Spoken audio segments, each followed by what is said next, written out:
Salut, c'est Julien, je vous souhaite la bienvenue dans cette nouvelle vidéo. Alors, un peu différente de d'habitude puisque je suis en voiture cette fois. L'idée aujourd'hui, c'est que je me rends sur un de mes appartements. Je profite en fait du vide entre deux locataires pour aller faire un bilan des choses à remplacer. Et je me suis dit que ce serait sympa de vous faire visiter en fait, l'appartement pour vous montrer un petit peu ce qu'il est possible de faire en fait en termes de rénovation et de décoration sur un appartement. Alors c'est parti, on y va.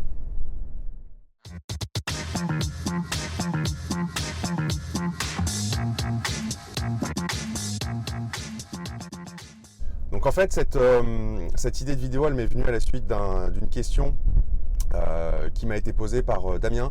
Damien qui me demandait, qui me disait qu'il avait du mal à se projeter sur les travaux à faire quand il visitait un appartement, que c'était compliqué d'imaginer ce qu'on fait. Donc ce que je vous propose aujourd'hui, c'est que je vais vous faire une visite virtuelle d'un de mes appartements au moment où je l'ai acheté. Alors malheureusement, j'avais pas fait de vidéo à ce moment-là, mais par rapport aux photos, je vais vous faire un diaporama et je pense que ça va vous permettre de vous restituer l'ambiance. Et juste après, je vous emmène en visite sur l'appartement lui-même pour que vous puissiez vous rendre compte en fait de ce qu'il est possible de faire, de ce que ça donne. Hein. Donc voilà, on y va, je vous emmène avec moi, c'est parti, ça se passe tout de suite. Et on se retrouve après.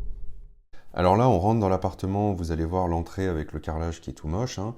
Là, ici, on a une cuisine avec des barreaux de prison typiques fin des années 70.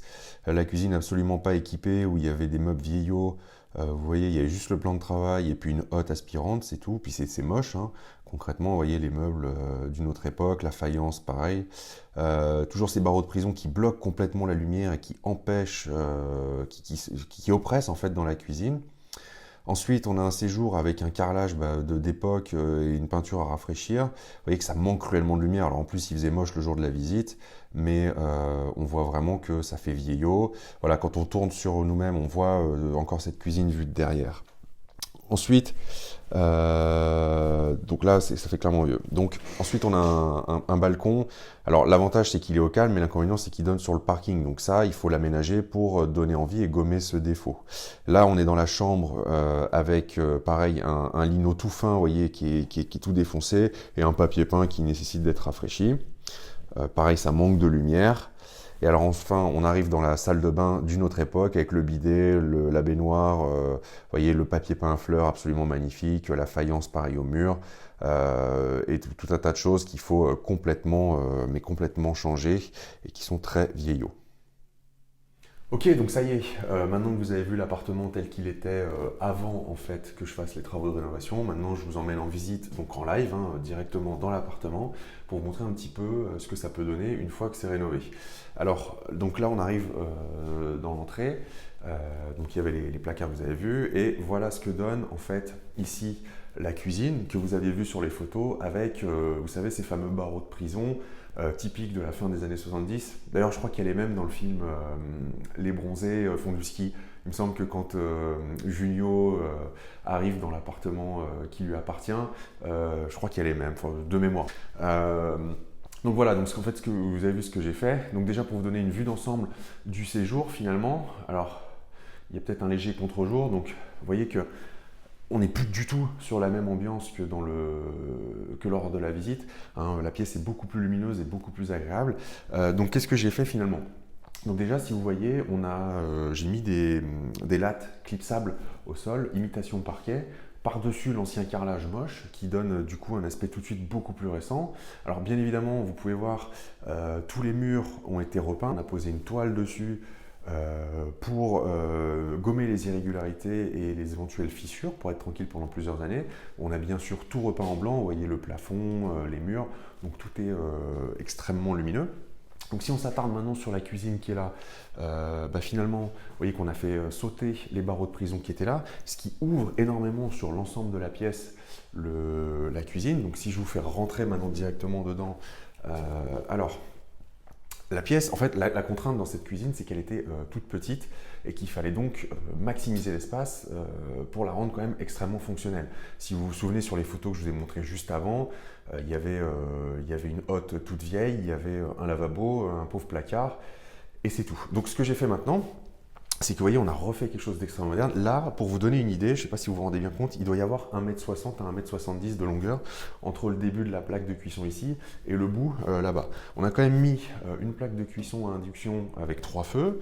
On a fait en sorte de mettre un évier avec un égouttoir. Et en dessous, si vous voyez là, il y a un four. Là, il y a un placard sous l'évier qu'on a optimisé avec la poubelle. Et là, malgré tout, hop, on a réussi à mettre un petit lave-vaisselle en 45 qui s'incruste très bien dans le truc. Et donc, si je continue la visite, donc on a mis le frigo ici au milieu. Et là où il n'y avait rien avant, pour vous donner une idée, les barreaux de prison, ils arrivaient là, hein, à ce niveau-là, au tout début du plan de travail. Donc ce qu'on a fait, c'est que, si vous voyez, on a mis ici un plan de travail fonctionnel pour pouvoir faire la cuisine, qui nous permet en plus d'encastrer le micro-ondes, le grille-pain, la bouilloire et la cafetière ici. Et puis ici, eh ben, de mettre tout simplement tout ce qui va être couvert, ce qui va être les ustensiles de cuisine, les saladiers, toutes ces choses-là. Et là où, avant, on avait les barreaux de prison qui coupaient complètement cette pièce par rapport au séjour, cette cuisine par rapport au séjour, on a ouvert et on a mis un bar, ce qui permet de donner de la profondeur de champ et donc de donner une sensation, je ne sais pas si vous voyez, globale sur la pièce qui donne un sacré volume. Donc maintenant, si je vous fais visiter la suite, on se retrouve ici. Alors après, attention, hein, la décoration, je ne vous dis pas qu'il faut forcément faire de la même façon. Il y a autant de façons de décorer un appartement qu'il y a de personnalité. Gardez simplement en tête qu'il faut que ça plaise au plus grand nombre. Et le point important, c'est d'avoir des rappels de couleurs dans la pièce. Donc en l'occurrence, moi j'ai choisi du bleu, notamment sur les photos des annonces, pour capter l'œil. Vous voyez, donc au niveau des coussins qui sont là, et puis des éventuels tableaux que j'ai mis, voilà, ça c'est véritablement pour capter l'attention sur les photos de l'annonce. Donc, alors faites pas attention, il y a un peu de, voilà, il y a une couette qui se promène et tout, c'est parce que j'ai des locataires qui viennent de partir, j'en ai d'autres qui vont arriver ce soir, mais ma prestataire n'est pas encore passée pour faire le ménage et puis remettre tout en ordre. J'en ai juste profité pour vous faire cette petite vidéo, donc d'avoir un peu de temps. Donc vous voyez ici on a un canapé lit, donc un vrai canapé lit, un 140-190 avec un matelas assez épais pour amener quand même du confort aux locataires. J'ai pas pris un BZ, j'ai pas pris un clic-clac, c'est un vrai canapé lit. Bon après ici voilà c'est tout simple, hein, il y a une télé Full HD écran plat avec la box internet. Alors ici, je sais pas si vous vous rendez compte, on a un petit extérieur, voilà, donc que j'ai décoré avec quelques plantes, ce qui nous permet d'avoir en fait un, hop, tac, voilà. Donc bon là on est à l'ombre à cette heure-ci, mais vous voyez qu'on a décoré avec quelques plantes, un brise-vue, le tout histoire d'amener un petit peu de gaieté dans cet appartement, donc qui donne sur l'intérieur et pas sur la rue. Donc ça c'est un vrai plus aussi, c'est-à-dire que ça permet aux locataires d'être au calme et de ne pas avoir le bruit de la rue en permanence quand ils passent. Donc ensuite on va rentrer dans la chambre que je vous avais montré tout à l'heure.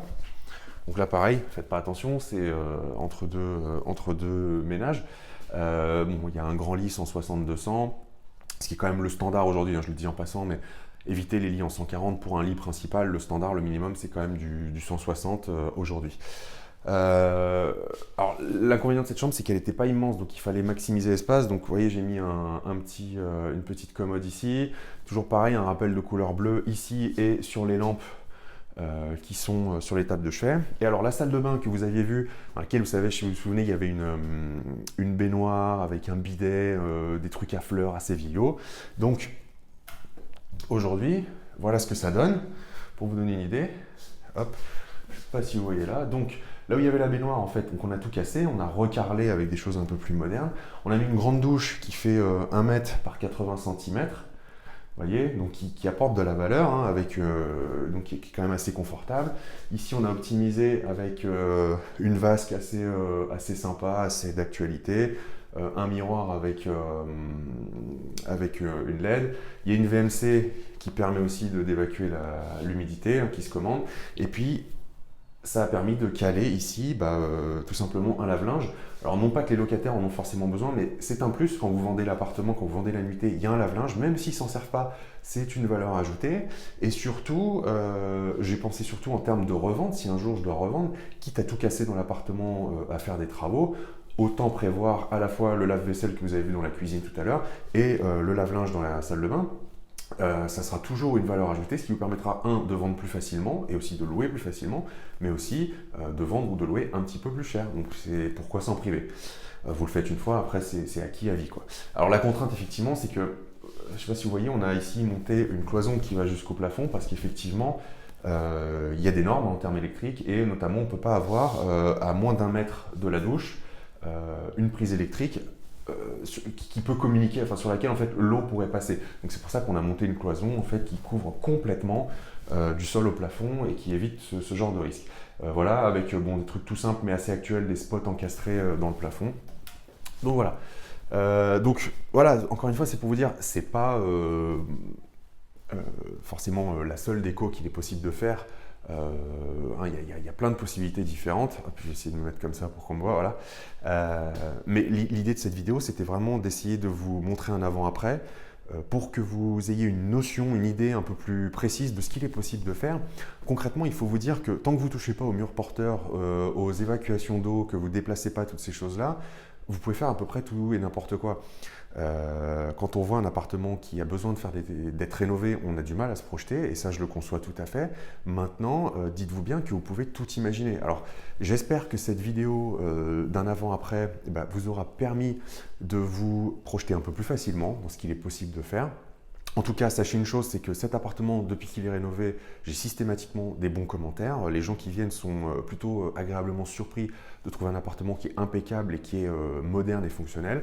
Je pense aussi que c'est ce qui fait la différence entre une location saisonnière, vraiment saisonnière, que vous allez louer tout au long de l'année et une location saisonnière que vous allez louer uniquement en pleine saison, pour la simple et bonne raison qu'il y a plus de demandes que d'offres disponibles. Mais le conseil que je vous donne là de faire du moderne et qui plaît à tout le monde est valable aussi bien quand vous faites de la location courte durée, de la location saisonnière, de la colocation ou de la location à l'année. C'est valable tout le temps. Amenez de la valeur à vos locataires. Il faut arrêter, c'est fini cette génération d'investisseurs qui se disaient bon, c'est des locataires, on s'en fiche. Non, non. Vos locataires, ils vous payent quand même pour un service. Mettez-vous à leur place. Est-ce que vous aimeriez louer un appartement qui est vétuste, qui est vieillot ou qui n'est pas fonctionnel, qui n'est pas agréable à vivre? Moi, en tout cas, j'aimerais pas. Donc, c'est pas ma vision des choses. C'est pas comme ça que je vois le monde de la location. C'est pas ce que j'ai envie de faire pour mes locataires. Donc, et je vais vous dire, ça s'en ressent. Et il n'y a rien de plus gratifiant qu'un locataire qui, quand il quitte votre appartement, vous dit merci parce qu'on a vraiment passé un excellent séjour, l'appartement était top et qui vous laisse un commentaire à 10 sur 10 derrière. Et ça arrive beaucoup plus souvent qu'on peut l'imaginer. Et je vous assure que dans ces moments-là, on se dit bon, bah ok, j'ai bien fait mon boulot, je sais pourquoi je fais ça et c'est vraiment super agréable. Voilà, écoutez, j'espère que cette visite vous a plu. On se retrouve sur le chemin du retour tout de suite. Donc voilà, j'espère que cette visite vous a plu. Vous avez vu ce qu'il était possible de faire sur un appartement. Donc, c'est une possibilité parmi des milliers. Les choix de décoration sont vraiment propres à chaque personne. Rien ne vous oblige de faire le même type de décoration que ce que moi j'ai pu faire. Néanmoins, ça vous donne déjà une idée. Vous voyez, par rapport à quelque chose qui était complètement vieillot, d'en faire quelque chose d'assez sympa et qui marche bien, puisque c'est un appartement que je loue extrêmement bien et avec des commentaires de clients qui sont toujours très contents de ce que j'ai fait. Voilà, écoutez, ce que je vous propose, c'est de me dire dans les commentaires ce que vous en avez pensé. Si vous, c'est quelque chose qui vous fait un peu peur, les travaux, n'hésitez pas à me le faire savoir. Et puis, si vous souhaitez en savoir un peu plus sur la location meublée et sur comment elle peut vous permettre de ne pas payer d'impôts, je vous rappelle que vous pouvez aussi télécharger librement et gratuitement mon livre « Comment louer plus cher et payer moins d'impôts avec la location meublée ». Je vous mets le lien juste en dessous de la vidéo. Et puis, quant à moi, je vous dis à très vite pour une prochaine vidéo et on se quitte sur une petite note de soleil au bord de l'océan. Allez, salut!